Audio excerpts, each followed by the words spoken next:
let's go ahead and begin. And as we begin, I invite you to pray with me. God of all power and love, we give thanks for your unfailing presence and the hope you provide in times of uncertainty and loss.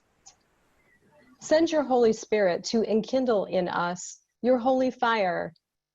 Revive us to live as Christ's body in the world, a people who pray, worship, learn, break bread, share life, heal neighbors, bear good news, seek justice, rest, and grow in the Spirit. Wherever and however we gather, unite us in common prayer and send us in common mission, that we and the whole creation might be restored and renewed. Lord Jesus, we lift this time to you, and in your name we pray. Amen. So friends, welcome to our 20th online gathering for congregational leaders across the country. This time is sponsored by ELCA's coaching ministry. I am Jill Beverlin. I'm the National Coordinator of Coaching for the ELCA, and I'm one of your facilitators today. As we begin, it's important for us to be reminded that this time is meant to be a safe and brave space for church leaders to bring the truth of who they are and how they are doing. We are taking intentional steps to live more fully into God's dream for us as the inextricably and interconnected body of Christ. And these types of conversations are the crucible in which lasting transformation begins to take place. Sometimes we struggle with knowing what God's dream for us looks like. Micah chapter 6, verse 8 gives us some parameters to work with. God has shown you, O mortal, what is good. And what does the Lord require of you? But to act justly, to love mercy, and to walk humbly with your God. Today, our conversation will help us dive into what this might look like for each of us. For me, the murder of George Floyd broke something open in my heart and opened my mind to a reality that had been largely hidden from me. I'm ashamed to tell you how unaware and ignorant I have been to the problem of racism for the 50+ years of my life. This startling awakening pushed me to learn more. So on one of my runs, I loaded up a TED Talk podcast given by activist and author Ibram Kendi. By the way, he is a phenomenal speaker, and I heartily recommend this podcast. But what he shared shocked and challenged me. Prior to this, I had never, ever considered myself to be a racist. I'm not mean. I have lots of close friends who happen to also be people of color. I truly believed, I did not respond differently to people based on how they look. Kendi's talk approaches these binary mindsets from what was for me a revolutionary perspective. I learned more accurate definitions of the terms bias, prejudice, discrimination, and racism. And more importantly, listening to this unsettled me. It disrupted me and caused me to intentionally seek a way to not only learn more, but to be a true partner in bringing about lasting change and justice related to racism. However, the problem was and is my ignorance. And friends, let me tell you, it's glaring. I did not know where to begin. But then, our wonderful God of serendipity brought an invitation to my attention. One of our own ELCA coaches, Heidi Kleine, was advertising a book study on white fragility. Aha, I said, this is a good place to start.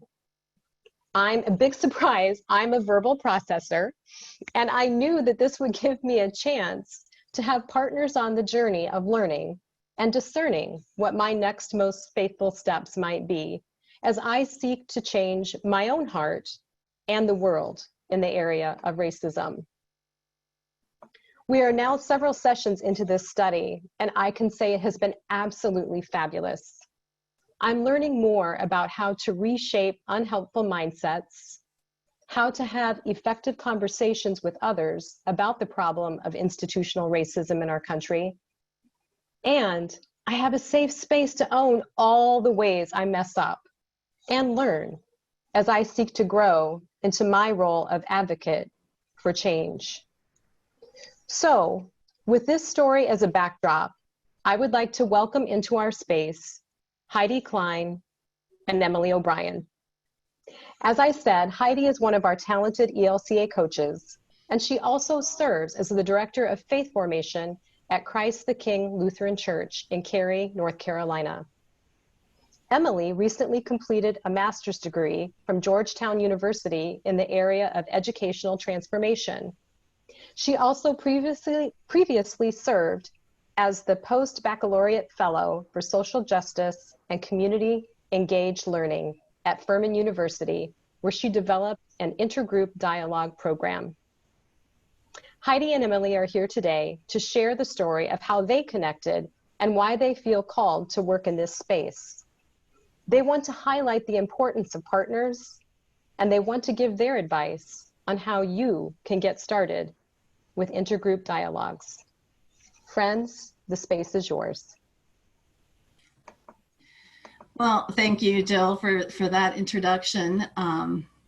I have to say that as someone who has been participating in these calls over the last 20 weeks, which I almost want to choke when I say those words out loud, a blessing to see and learn about the church across the country, and to see all of you, meet all of you in all of these different places. So that has been very exciting for me. So Jill, when she first asked Emilee and I if we would come into this space, said that one of the questions that she was getting was, we don't know where to start, or I don't know where to start. And so that's kind of what we want to share today. Emilee and I are going to share our story of how and why we started, and kind of the steps that we would encourage you to take as you pursue work in this space. And our story goes back, actually my personal story goes back a very long way, but it kind of came to a peak almost exactly a year ago. And for those who are here in North Carolina, some of this story will seem familiar. About a year ago, I was here. I was hosting a retreat at my home. I had invited several other lay leaders here for a retreat. One was a woman from Pennsylvania, a Black woman, and she has encouraged me to share this story. So I just want you to know that she's asked that be part of my story. Her family didn't love the idea that she was going to get in a car and drive to North Carolina by herself. And so she already was setting out with some trepidation. And when she arrived at my house, she was clearly upset. She asked to spend some time on her own, and then came into the space and said that she had never in her life seen such a gigantic Confederate flag, and that it was intimidating and scary. So those of you from North Carolina may be aware there are a couple places in our state where folks are flying incredibly large Confederate flags very close to our roads. And I felt completely unequipped to help her in that space. I was embarrassed by my state. I was uncomfortable. But I also made a whole bunch of mistakes. Now I know a whole bunch of mistakes, in that my goal was that everybody in the room be comfortable, rather than attending specifically to her experience and her needs. It was getting comfortable again. And so throughout the course of that weekend, we had many conversations. She and I had several conversations about what it would look like to work in this space. And every time I looked, it was a little bit scary. I wasn't sure how to do it right. And so it kept getting pushed to the back burner because it wasn't comfortable. And then we came up to this season where we had the murder of Ahmaud Arbery, and I thought, I have to speak in this space. I believe God is calling me to speak into this space, but I didn't know how and what to do. So then we came up to the murder of George Floyd. And again, why am I not acting? And it was at this point that Emilee posted something on social media that I responded to, and that it kind of changed our journey. And so I'm going to ask her to tell her side of the story from this point. Thank you, Heidi, and thank you to Jill for the invitation for us to be able to speak and reflect together in this space today. Like Jill mentioned in my bio, I started an intergroup dialogue program at Furman University, which is where I attended as a student, and I was hired for a grant-funded position for 2 years to launch a series of workshops and curriculum on social justice at a predominantly white institution. In a few words, it would really to start a cultural shift at that university, to begin to expose mostly white students to social justice and racial justice work at a historically white, very Southern, very affluent student body. And my own background is coming in from New England, so I was already an outsider, but now I'm here and settled into that work. So we started to think about dialogue, and intergroup dialogue typically happens in a multicultural setting, but because this institution was 82% white, that became a bit of a challenge for us, just in terms of numbers and demographic. So we adopted a traditional dialogue model to be more of an exposure dialogue model, where white students could start to grapple with identity and privilege, implicit bias, microaggressions and triggers, and some community partnership work. And in 2 years, we were able to reach 20% of the student body to start engaging with this work through workshops that were typically one-off, but we tried to have a more sustained commitment with different departments on campus. I had to take a bit of a step back from my facilitation work when I came up to DC just a year ago to start my master's, but similar to Heidi, I knew I had to take action with the racial terror that killed Ahmaud Arbery, George Floyd, Breonna Taylor, and I made a post on Facebook and my personal media to share these foundational resources I had developed over the past 2 years with white folks wanting to start the work. And the questions of where do I start, this is overwhelming, can you point me in the right direction, kept circulating in my own feed. So I knew that I had these foundational skills to get people started, and that I felt called to help people begin this journey. So a lot of my background is really that foundational level work on talking about race, specifically for white folks in this space. So Heidi reached out, and our personal background story is that my best friend in college is Heidi's daughter, Kirsty. And so we had this relationship already, but now we're partners and facilitators together. So that has evolved. And what made me excited about our first phone call, we had no idea what would happen or what this would turn into, but it was a chance for us to really explore intergenerational dialogue, which is something that I have not had a chance to do very often. I mostly worked with peers who were within 5 or 6 years of me. So that was really exciting. And then this chance to develop affinity groups. And so we'll go into this a little bit more later on, but affinity groups are a great space when you have one identity in particular. It doesn't have to be white folks, but when you have one identity who can learn together in a space and make mistakes and prepare themselves to have conversations with a larger audience. And so we call it a brave space. What that does, not only is it safe for those folks of that dominant identity, it also removes the burden from, in our case, people of color, from having to educate white folks on this very foundational system of racism. And so that's why I'm a proponent of affinity groups. We'll talk later about what that could look like for your congregation. But we're going to talk about our story. It's not a one size fits all. We know that there's a lot of different types of congregations and cultural backgrounds, but we're going to share what worked for us in our process. So I'm going to hand it back to Heidi. Yeah, so we kind of thought we just would break this down into what we're calling just our 4 steps for you personally. And step 1 is find your person, find your partner, find your small group. For me, it happened to be Emilee.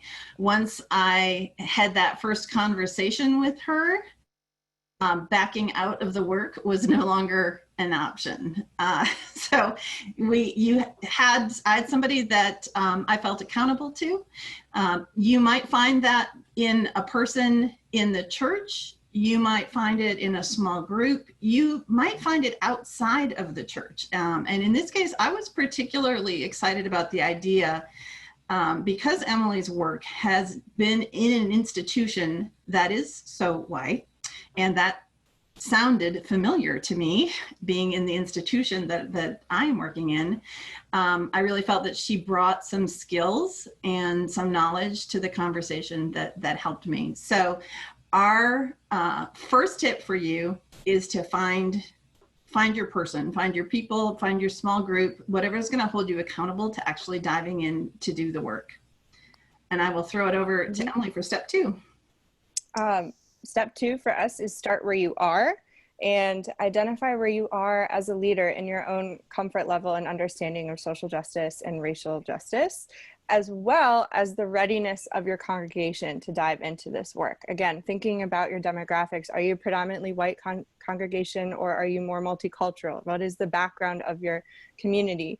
That's important as you move forward in this work and determining what type of program might work best for you.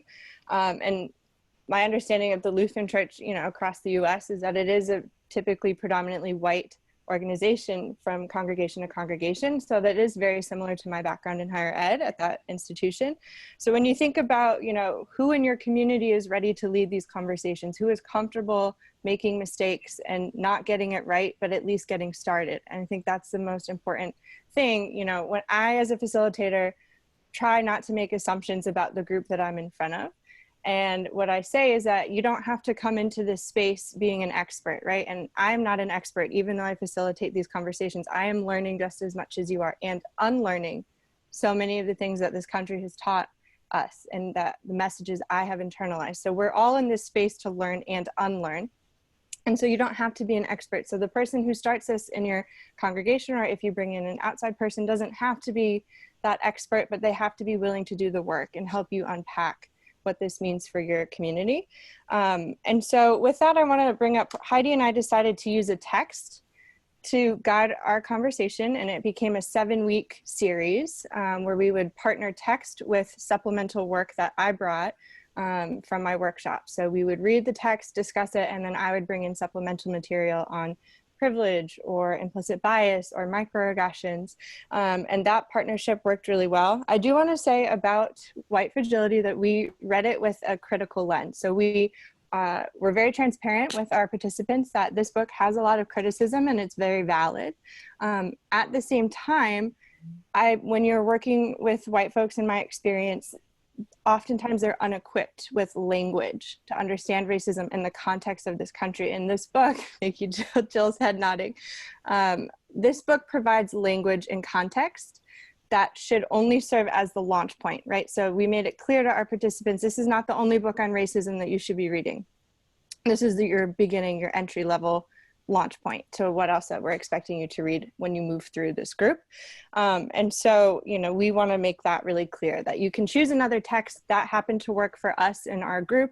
But I want to talk quickly about affinity groups versus dialogue and what might be best. So again, like I said, that affinity group is one identity. For us, it was white women in particular. You can bring in this same shared experience, right? It could be men, it could be particularly fathers in your congregation. You could pick a topic, right? And think about these identity groups that need some space together to get it wrong and make mistakes and unpack. before they are ready to engage the rest of your community or congregation. I think that is the value of affinity groups. And again, on the other side, it takes the burden off of a person of color to educate this white group of women, or in your case, it could be your larger congregation. So we need to think critically about the value of affinity groups, but it might not be right for your congregation because this is foundational work. If you belong to a multicultural congregation who is ready to engage in racial justice, who is already active in the community, then a dialogue setting where the whole community comes together might be a better fit for you. So you have to think where you are, and that's where you'll start. I'm going to pass it to Heidi for step 3. Yeah, so step 3, we're calling get comfortable with being uncomfortable. And that is one of the things I think that is most critical in this work. We have a long history of wanting to do things right. It is very important that we kind of get used to that discomfort. I want to point y'all towards Brene Brown has a great podcast, Unlocking Us, where she speaks with Austin Channing Brown in particular. And Austin Channing Brown really digs into the idea that this perfection, this needing to do it right and be comfortable in the space, you're never going to get there. And if you can't be uncomfortable, then you're not going to be able to make progress. And so one of the things that we talk a lot about is getting uncomfortable and getting uncomfortable with changing the comfort dynamics. For too long, the discomfort has fallen to our Black and brown siblings, right? When something is said that makes them uncomfortable, that any effort is made to comfort the white people in the room, typically, right? And as I mentioned back to my group early on, that once race and racial issues came up, my first gut reaction was to make everybody comfortable. And this was a space where we needed to get uncomfortable and to have some real conversation. So I just want to encourage you to think about that and to really work with your leaders, because this is an area where I think it's very critical that if you're going to be leading in this space, you have to understand that it's your job when things get uncomfortable to help people stay there, right? To help people really do the heart and spirit soul work that goes with this. And this is where I'd just like to bring in my favorite verse for all of this work is, you shall love the Lord your God with all your heart, with all your soul, with all your mind, and with all your strength. I think as Lutherans, we love to lean into mind, like buy me a book so that I can figure this out. But it's really the time you spend in the heart work, whether it's journaling, whether it's in conversation, whether it's in prayer, reflecting on your own discomfort is critically important in this work. And so that's kind of our step 3. And then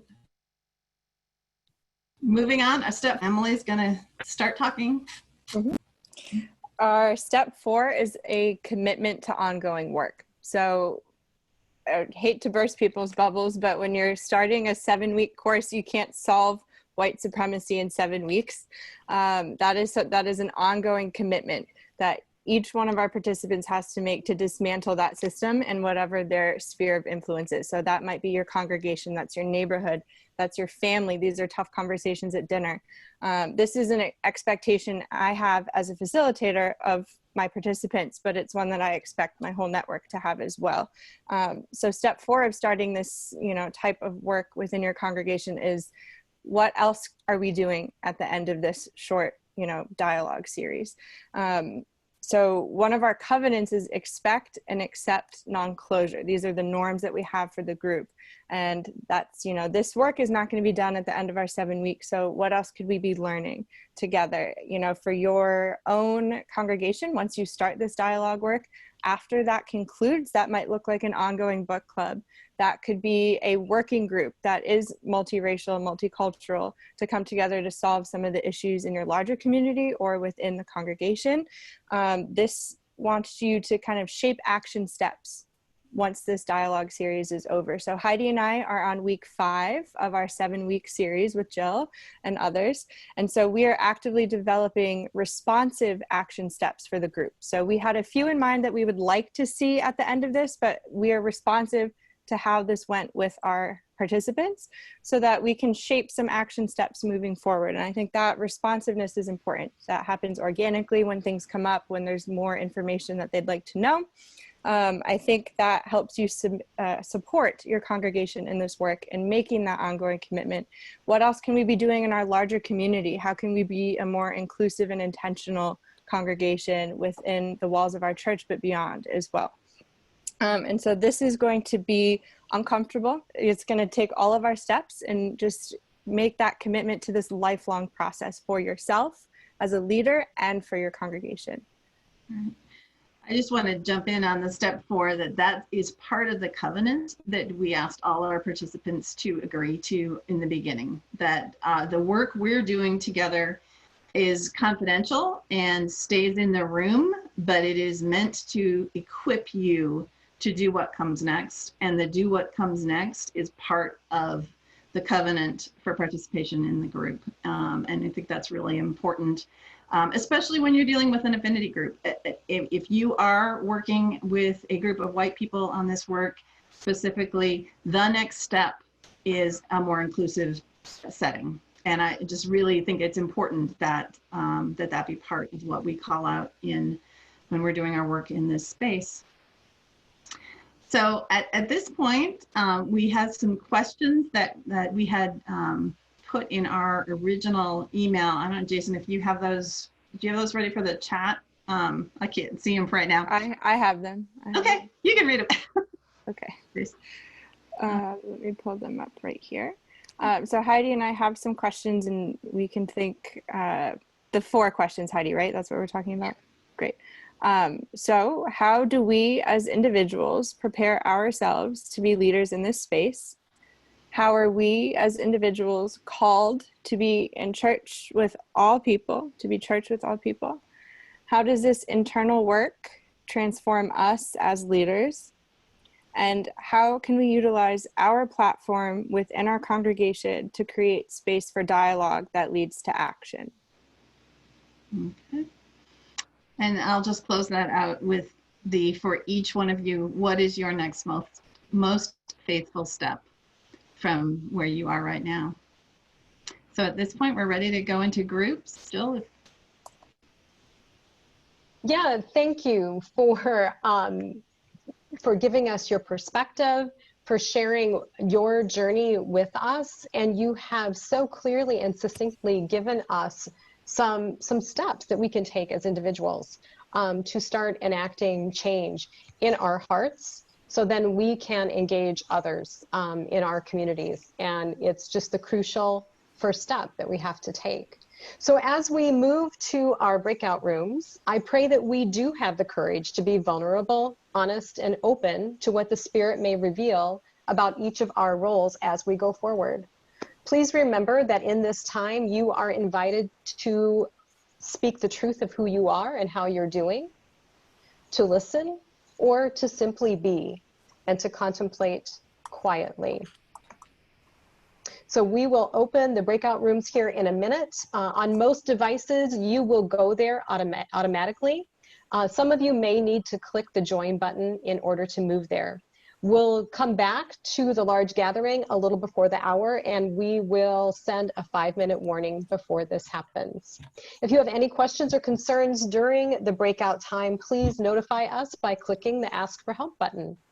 God bless your conversations.